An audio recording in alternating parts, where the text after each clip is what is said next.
Ex-jogadores de futebol das décadas de 60, 70 e 80 fazem parte de um grupo de risco.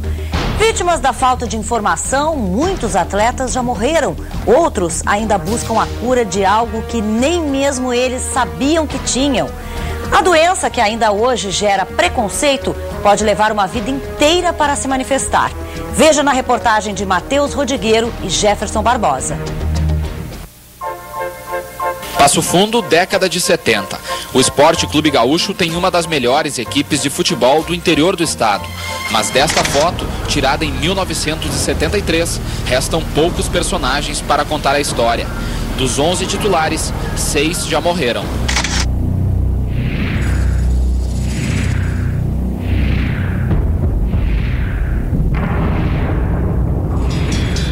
Todos pelo mesmo problema, a hepatite C. Lesados diretamente fomos nós. Leivinha também estava naquela foto. Era o ponta direita de um time que jogou quase 5 anos junto. Hoje, aos 61 anos, faz tratamento contra a doença, depois de um transplante de fígado no ano passado. Mas a hepatite não é exclusividade dos ex-jogadores do Gaúcho. O maior rival da época, o 14 de julho, também perdeu alguns ídolos para a mesma doença. Aos 72 anos, o ex-meia atacante Santarém, também em tratamento contra a hepatite C, já não sabe mais quantos colegas perdeu, todos da mesma forma. Inúmeros amigos, entende? A gente fica triste, pô, eu não tenho mais amigos, né? Eu não tenho mais. Aquele tempo da gente comentar assim, ó, Santarém, aquela época assim, tinha aquele jogo e tal, não tenho mais. A quantidade de casos nos últimos anos chamou a atenção dos especialistas. Qual seria a explicação para que tantos ex-jogadores que brilharam nos gramados gaúchos fossem vítimas da mesma doença? A resposta está do lado de fora do campo, onde os atletas se preparavam antes dos jogos. Os ex-jogadores de futebol profissional dos anos 70 e 80 recebiam antes das partidas um estimulante chamado gluconergan, ou às vezes a tiaminose, injetável, e todos com o mesmo material, com a mesma seringa e com a mesma agulha. A injeção essa feita diretamente na veia dos então rapazes. 20, 30 ou 35 anos depois, hoje senhores com seus 60, 70 anos se manifestaram de forma agressiva, com cirrose, muitos acompanhados de cirrose já com o câncer de fígado. Autor do livro A Enciclopédia do Futebol Gaúcho, este historiador conta o que descobriu em 10 anos de pesquisa. O preparo físico era deficiente, não existia nem preparador físico nos anos 50, por exemplo. O próprio técnico fazia o pessoal dar uma volta no gramado, 5, 6 voltas tal, e era essa a física.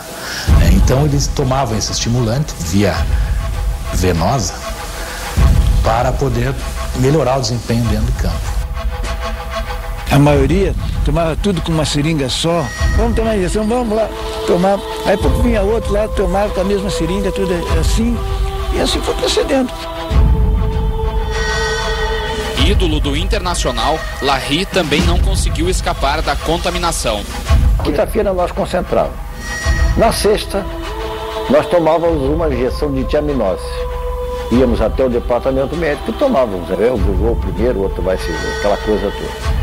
E depois sábado a mesma coisa. E no domingo, pela parte da manhã, se tomava uma injeção de cálcio. A hepatite C é considerada uma doença silenciosa, já que muitas pessoas têm a doença e nem sabem.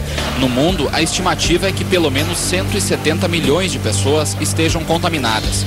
E os ex-atletas aparecem entre os principais grupos de risco do país. Não tinha nem o temor do HIV, não se sabia da hepatite C. O vírus da hepatite C foi descoberto em 1989. E hoje saliento a grande maioria dos ex-profissionais de futebol da época áurea de Passo Fundo, com o seu Gaúcho, com o seu 14 de julho, a grande maioria está ou esteve contaminada. Para a Federação Gaúcha de Futebol, a falta de informação sobre a doença permitiu a prática dentro dos vestiários por muitos anos. As seringas, antigamente, eram de vidro, né, eram reutilizadas, né, e não existia esterilização eficaz. O que se fazia antigamente? Se fervia Não se pode acreditar uma culpa para A ou B, porque era o conceito da época. O conceito da época dizia que a esterilização, entre aspas, era daquela maneira. Mas para quem ainda hoje sofre as consequências, fica difícil não procurar explicações. Foi praticamente que todo o plantel praticamente foi por essa linha e por essa inconsequência. A única coisa que eu posso é lamentar que eu tenha, né? Se a pessoa soubesse disso aí, ela não tomaria, de jeito nenhum. A gente não sabia nada, né? A gente ia naquela ansiedade de ganhar e ganhar e ganhar.